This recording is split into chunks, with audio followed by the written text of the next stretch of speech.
I'll figure out how to get rid of this.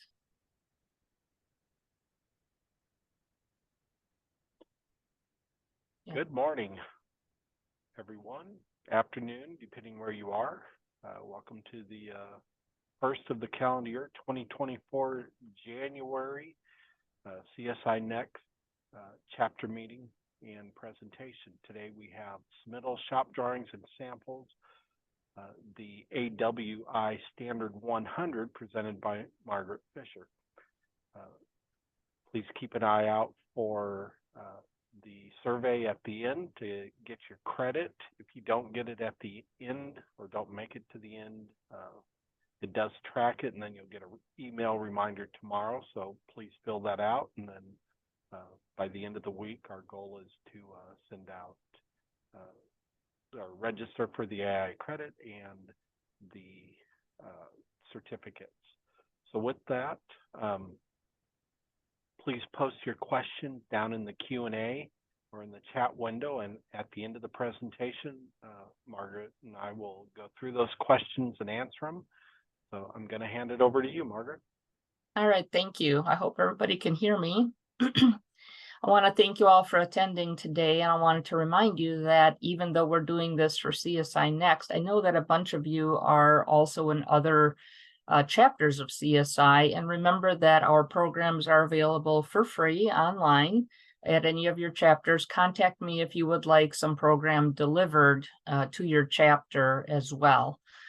That being said, we have probably 5 or 6 other programs that are great, lots of good technical information, and that's what we really aim to provide. So the AWI Submittals sample program is copyrighted with the Architectural Woodwork Institute. I am not at liberty to deliver that to anybody. You can only get that program by listening to one of us deliver it to you. AWI is a registered provider, number G003, with the American Institute of Architects, making us the oldest remaining AIA provider of continuing education. And the course description today, you all received already in your email describing this and advertising this, so I'm really not going to read all this again. Because it seems redundant to me, but today we're going to cover how to evaluate shop drawings and how to use the sample approval process, how to understand the difference between the different kinds of samples, controlling the job site conditions that keep, woodwork stable, and a few other things that really help your project stay on track. So if you have an AWI 100 standard, I'm going to point out the pages and locations of important information, as I go along. Most of you are probably already familiar with the old AWS2, the Architectural Woodwork Standard 2nd edition. But in the past, 5 years, AWI has been updating and converting the standards into individual standards, most of which are ANSI standards now. People often want to know, how can I access these standards? You can go right online and you can see them without registering. They're just there. They're public. You can just look at whatever standard you want. It's real simple. The only reason you would have to register is if you actually wanted to buy a print copy. I'm old, I like mine printed, so I do have to buy mine. In order to do that, we have to know who to send it to. So yes, you do have to add your mailing information in, but that's the end of it. We don't keep that information or sell it to anybody else, but the standards are available for everybody.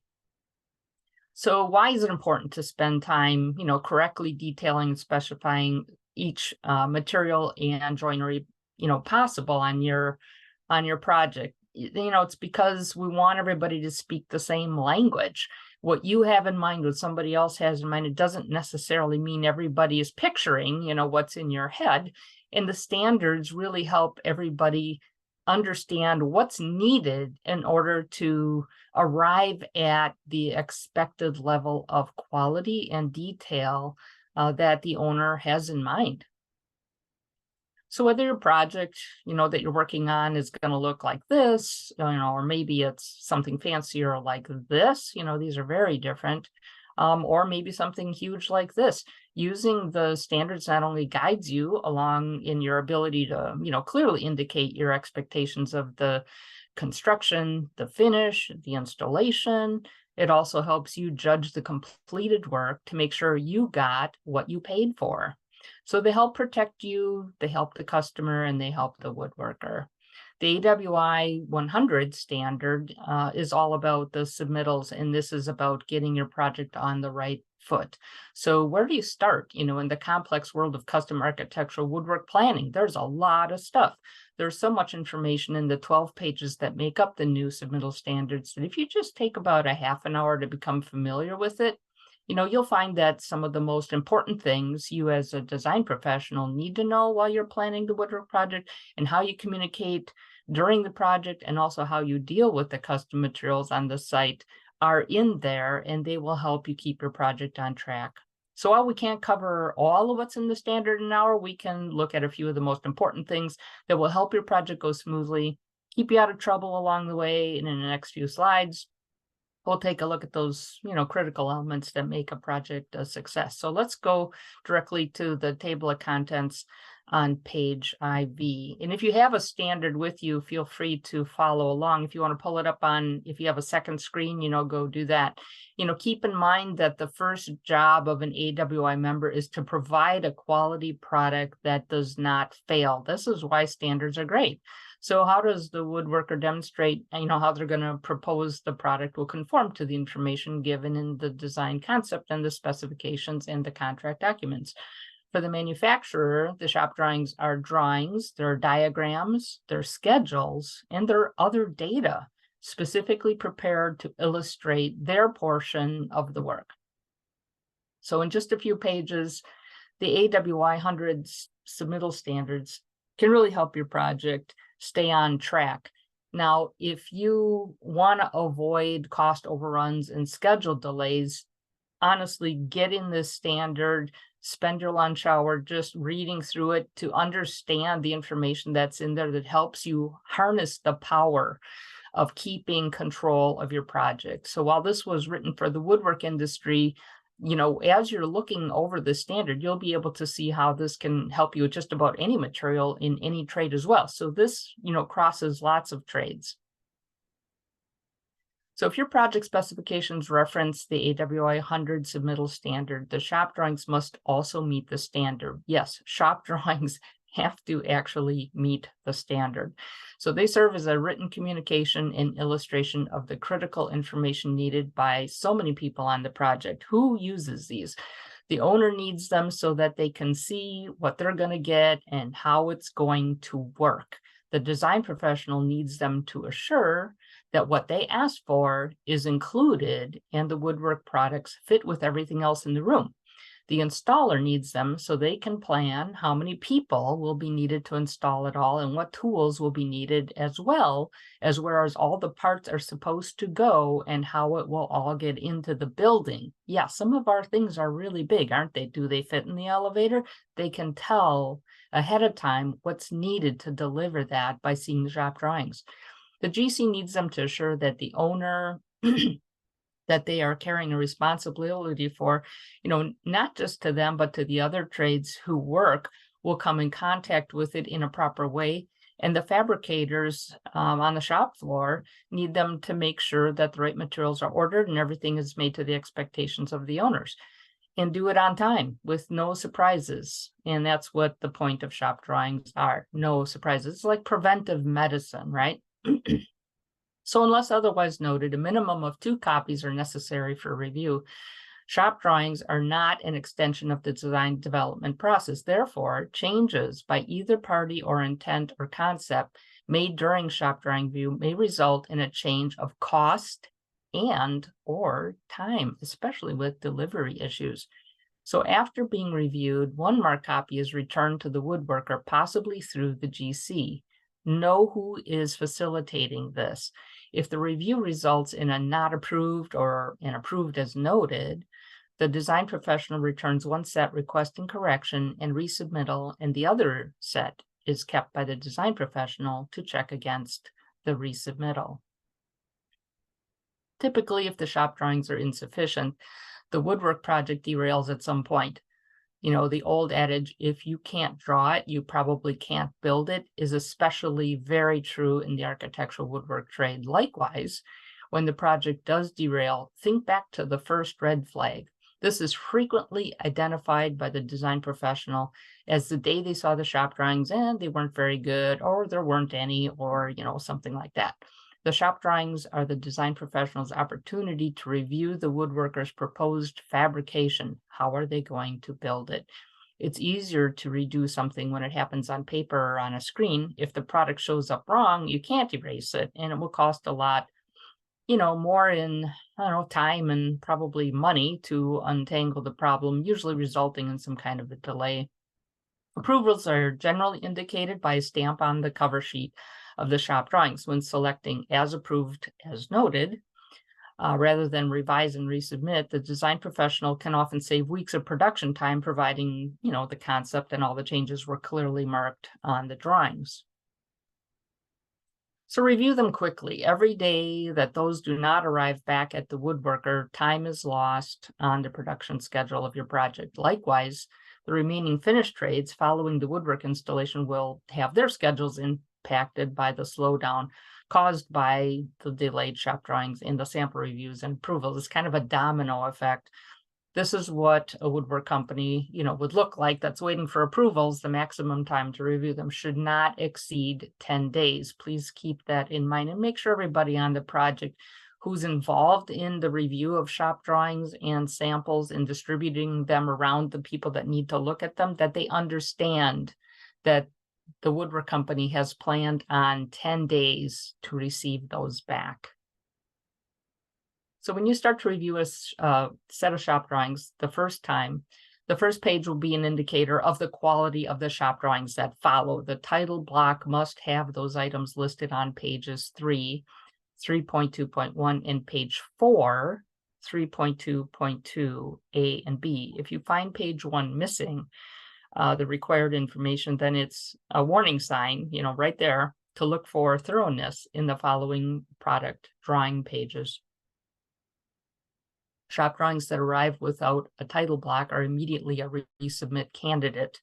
Here are a few things that are required to be included on the title block. The full list is on page 3, 3.2.1, A and B.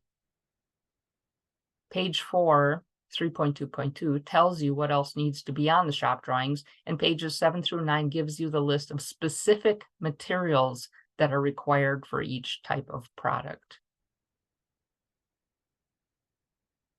Submittal standard, page 4 at 3.2.3 B and C gives you the basic physical rules, which is the first thing you evaluate.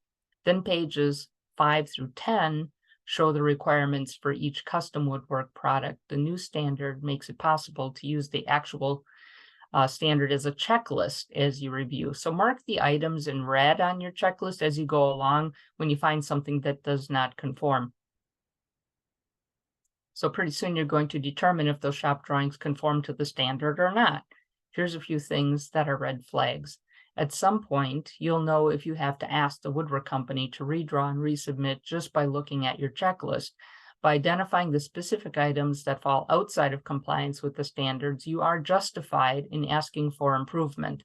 The AWI 100 submittal standards gives you a leg to stand on. Just as many things in the AWI standards, you know, having that to lean on as your leg to stand on to make your case if you're getting pushback, that's what helps you, you know, win your position. So you shouldn't have any surprises with good shop drawings. You should be able to see what it's going to look like, where things go, what they meet with, and how things are going to be able to function. One of the great things I think that shop drawing can provide is you can see where things are laid out if there's going to be a conflict, you know, doors that open into each other, drawers that can't open because there's an appliance sticking out too far, things like that. Those are the kinds of things you're trying to avoid, you know, after the product is already on the job site. You want to have, you know, curbed all that ahead of time. So there are dimensions that are acceptable for each type of thing. So looking at the proper scale for the product, there is a chart in the standard that shows you for what types of things, the scale is supposed to be. So, that's one of the things that we often see as a problem in shop drawings, is that things are not sometimes to scale, or they're the wrong scale, or they're too small, or they're too large, or something like that. This is one really fast and easy things to check to see if shop drawings are in compliance, is to look at scale. Each portion of the shop drawings are assigned a particular scale. So for instance, plan views and elevations, are to be drawn a minimum of 3/8 inch equals 12 inches. Details are to be drawn at 3 inches equals 12 inches. So that's larger. And you need to realize that there's a reason for that. And that's so that people can really see what is the joinery going to look like. What are the shapes of moldings, going to be? How do things actually fit together? Not just where they're placed, but how do they actually fit together? So joinery details, 3 inches to 12 inches. Grain direction is often overlooked, and this is important, especially when you're looking at the grade requirements, for things like casework, for things like wall paneling. You want to make sure that the grain is going the direction it's supposed to go for the level of quality, whether you chose economy, custom, or premium grade. The new ANSI AWY 0641 architectural wood casework standard illustrates the requirements for grain layout in an example on stile and rail doors and drawer fronts on both types of cabinet construction, whether it's overlay or whatever. So let's look at some ideas of non-conforming drawings. Hopefully everybody that's watching this can realize that this is not a shop drawing. So the following 3 slides are going to be very common examples of obviously unacceptable shop drawings. These would include things that are just rough sketches. Someone submitted a copy of your architectural drawings with sizes written over them, things that are just plan views only, and something that's just not to scale. So first, the rough sketch, as seen here, probably the owner's basic idea of what he's picturing, a starting place really to explore the concept of a desk. Sometimes someone will insist that there's no time for shop drawings and that it would be just fine to write some notes and measurements onto your architectural drawings like this. These are also completely unacceptable, but they are a good starting place to draw the shop drawings from. These you would reject. This one is okay, except for a concept diagram, but this is about what you would expect as a first draft from the owner to show what he has in mind, not a finished shop drawing from a woodwork company. And a plan view only, this is even more common than the other ones, but a plan view only with no elevations is not a shop drawing. This just shows you where something is going to go, kind of a layout, room layout. The missing elevations, tell you what the actual thing that goes there is and what meets with it. Of course, there's several versions of popular excuses for poor shop drawings to no shop drawings, such as we don't have time to do shop drawings and we don't include drawings in our price. That's extra. We don't need shop drawings. We're artists. We don't have anyone here that can do shop drawings, or the project is already drawn by the architect. Why reinvent the wheel? As a design professional, you are in a unique position to expect, demand, and get better shop drawings that conform to the standards. You just have to ask for it. You don't see what you want, please ask. Who else is going to do it but you? So you don't have to look far to find a company that does proper shop drawings. And there are also whole companies who make it their only business to draw shop drawings for companies that don't do them themselves. There is no need for excuses of any kind. Do not accept excuses. So when it comes to physical samples, there are the design professional's control samples and the woodworker's material and finish samples. It's the design professional's responsibility to make sure that the control samples and the selections for all the materials, the hardware, the finishes, are provided to the woodwork company. So the woodwork firm can make their samples from those to prove that they can provide product that meets the owner's expectations. So it's an aesthetic measure that goes beyond the description in the specifications. We're going to skip ahead for a minute to talk about the control sample, often misunderstood by the general contractor. The control sample comes from the design professional and is the physical sample that the woodwork finish provider is expected to get their materials compatible with. These need to be a reasonable size to work from, as wood especially can have so much variation in color and grain within just a few inches. As seen in this example, you'll see very light areas and very dark areas all within a few inches of each other in the same piece of wood. The more variety that is seen in the wood species, the larger the sample should be to thoroughly convey the expectations of what that wood is going to look like.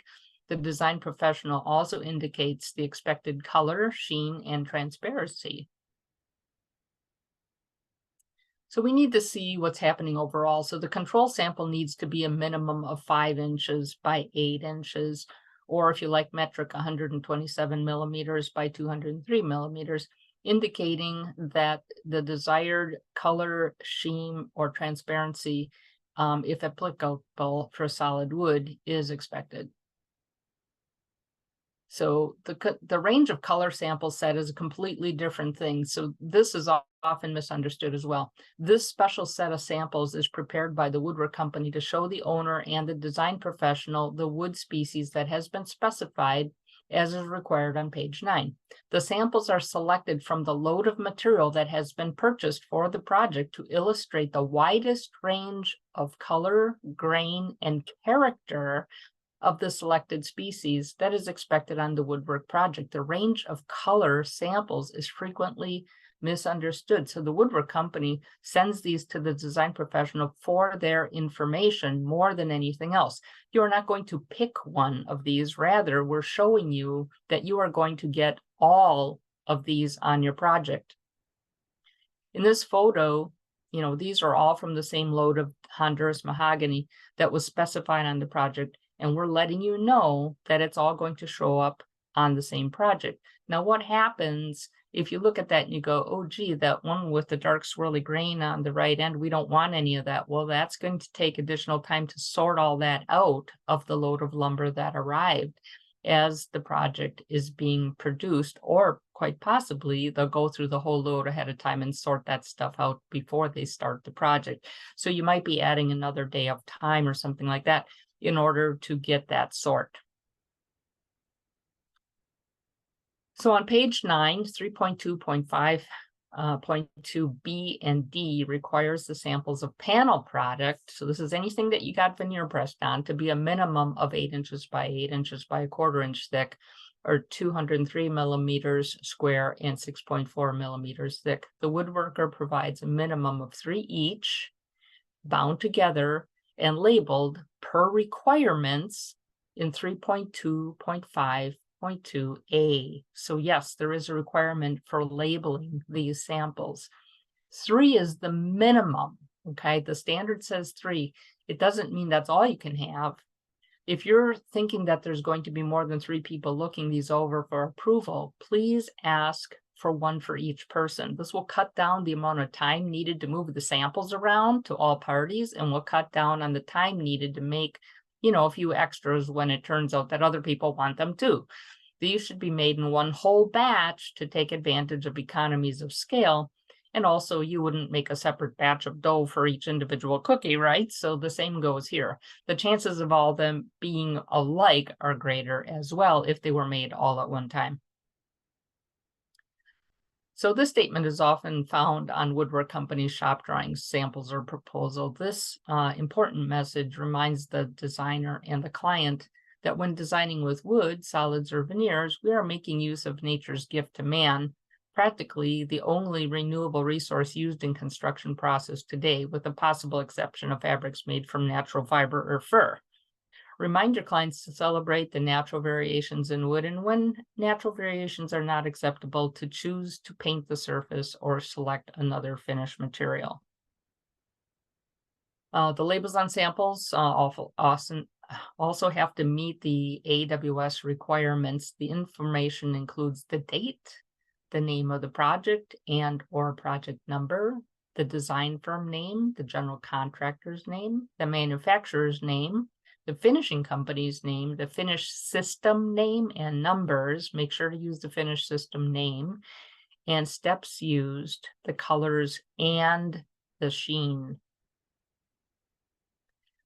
Also, please let the woodworkers know about the other non-wood selections for, say solid surface materials, glass, plastic laminates, recycled plastics, decorative hardware, templates for sinks and appliances, anything else the woodworker is going to have to provide. It takes time to round all this up, and we still need to include them in our submittals and get approval as well. Be thorough. How do you know what to include?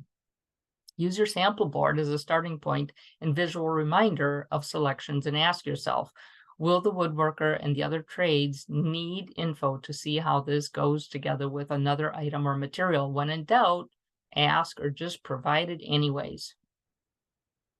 Who coordinates all this? Yeah, responsibility. The general contractor coordinates the woodwork shop drawings with the other trades whose work will come in contact with the woodwork, such as the installer, the plumber, the electrician, flooring, HVAC, appliance provider, etc. Make sure you ask for the PDF file so that the GC can print them out for each trade participant on the project that needs them. The GC also has to hold the dimensions of all the areas that have been field measured by the woodworker, so when the custom products arrive at the job site, all the walls and conditions are the same as when it was measured. If a material selection or color is changing as well, as in any room dimensions are changing, it's up to the design professional to convey that by the way the woodworker indicates the locations needed for blocking to hold up the woodwork, but the GC provides it.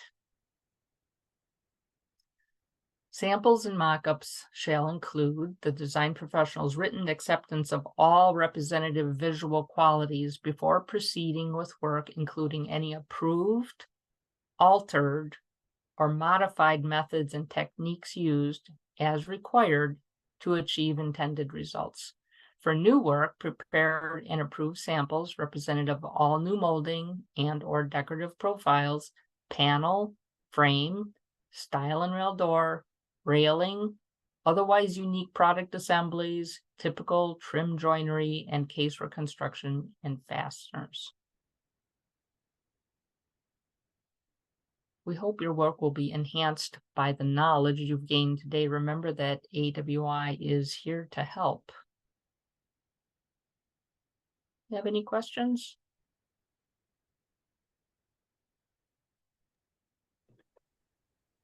Yeah, one came in. Okay.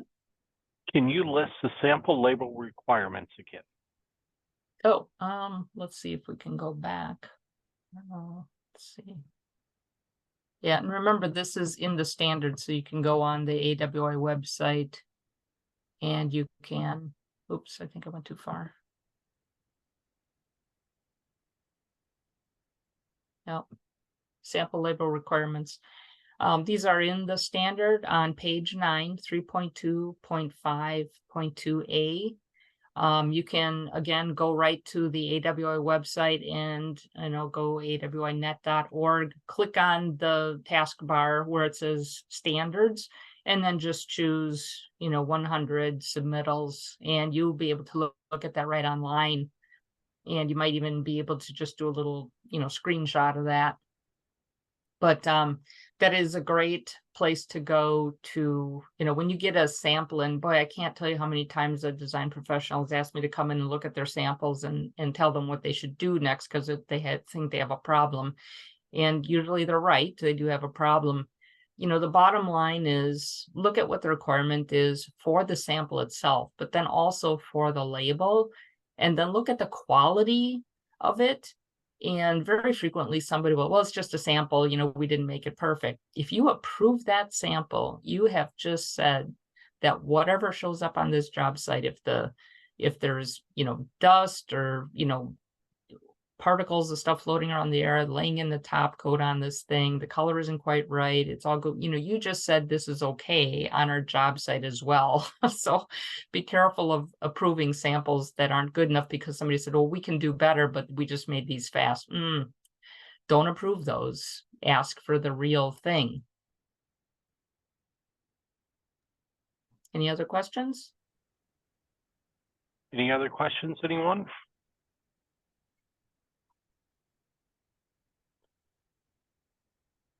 All right, well, we also have really good information on designing with hardwood veneer. We have one on casework, the new casework standard that talks about performance duty levels to understand, you know, how to specify cabinets, what they're supposed to be able to do. And the new paneling standard is actually coming out soon. I wanted to mention that it probably by the end of this quarter, we should have that published, which is great. We have one on care and storage, which is the standard that helps you understand how to mitigate problems with dimensional stability, you know, shrinking and swelling. That's what that's about. There's just a whole bunch of them. So, you know, if you're interested in other topics, please see us. Another question came in. Okay.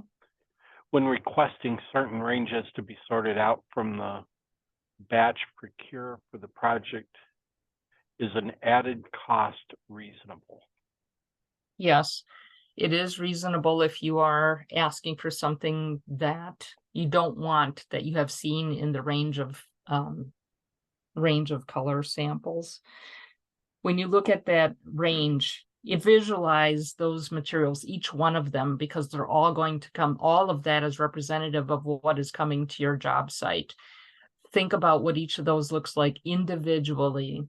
Think about how it will look on each one of the products that is going to be made as custom architectural woodwork. Would they be acceptable to the owner or not? When in doubt, discuss this, you know, with the architectural woodwork firm.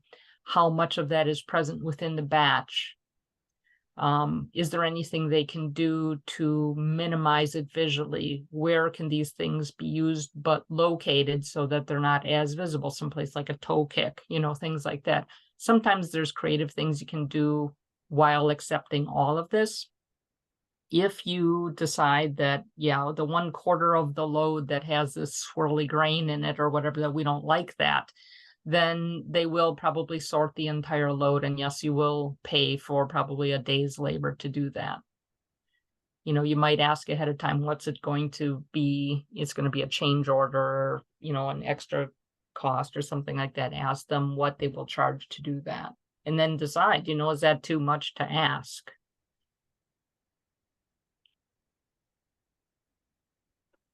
Anyone else? Well, Margaret, really appreciate your time, and as always, a very informative presentation. I think there's some great tools there that we all can take and utilize on both sides, both the design community and the construction community.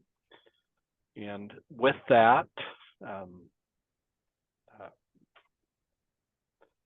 we look forward to having you join us for the February program. I don't have the notes in front of me, so I apologize for that. But definitely visit CSINext.org, and we'll get that information posted in the registration. Right. Send me some feedback. My email address is on the screen. Also, my phone number is there, which I also receive text messages from. If in the next, you know, week or so, as you're thinking about all this, if you come up with another questions, please ask.